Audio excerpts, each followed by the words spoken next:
Naj pa zanima, kako nastajajo slamniki. Pa sta pa na pravem mestu v našem slamnikarskem muzeju. Najprej bi začela, kako so slamniki sploh našli Domžale. Zdaj, če pogledamo tale zemljevidek, vidimo, da je to zelo tako zeleno področje. Ogromno žita je tukaj raslo, pšenice, ogromno je bilo mlinov. No in Domžalci so bili pa včasih zelo podjetni in so privarčevali tudi slamnate bilke, s katerih so pletli krasne slamnike. Takole, pokazala bi vam tudi en zelo star primerek, nekje 130–140 let star slamnik. Vidimo, kako je slama v bistvu, tak trajnosten material, dolg časa lahko obstaja. A te klobučke so torej delali iz slame?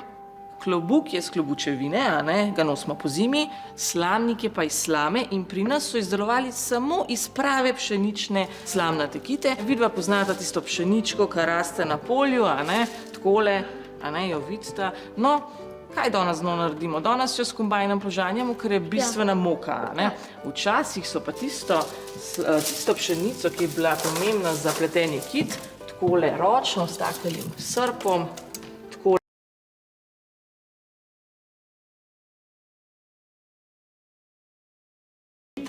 No in na jesen, ko so pripravljali se za pletenje, so potem tudi tele zrnca mogli dati dol, zelo previdno, zato da niso poškodovali bilk.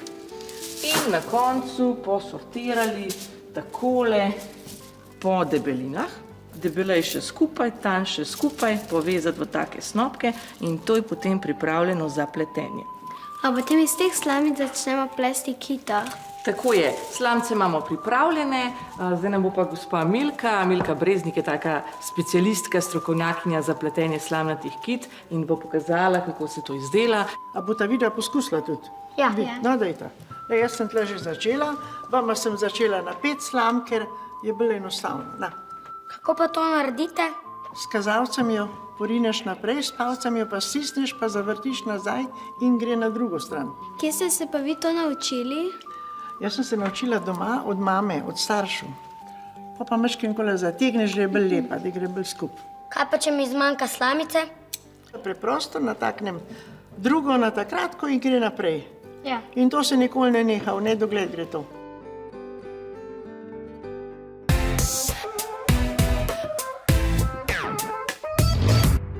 A so včasih vsi ljudje nosili slamnike? 100–150 let nazaj je bila norma, da si mogel imeti pokrito glavo, ko si šel v javno življenje. To se pravi, da so imeli čisto vsi pokrito glavo. In po zimi so imeli klobuk iz klobučevine, poleti pa slamnik iz najbolj fine slame. In zato je na našem področju iz 4 majhnih vasic ratalo kar naenkrat 25 tovarn in v tisti zlati dobi industrializacije so proizvedli 1 milijon slamnikov. Koliko je Slovencev danes?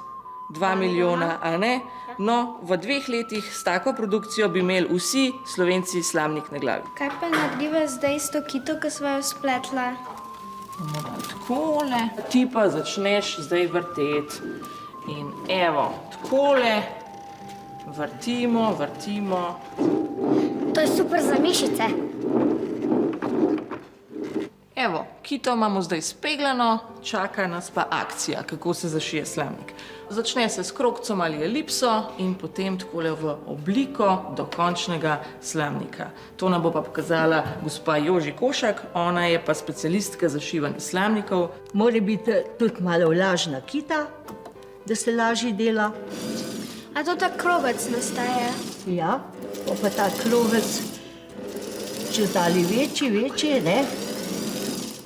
In delamo jaz en moški slamnik, številko 58.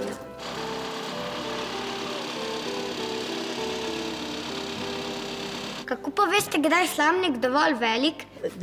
Smo naredili glavco, zdaj bomo šli pa še v krajček. Če je preozek poč, če je pa prevelik, pa gube dela. Tako da moram res čist po modela delati. A to imate različne modele za različne slamnike? Točno to.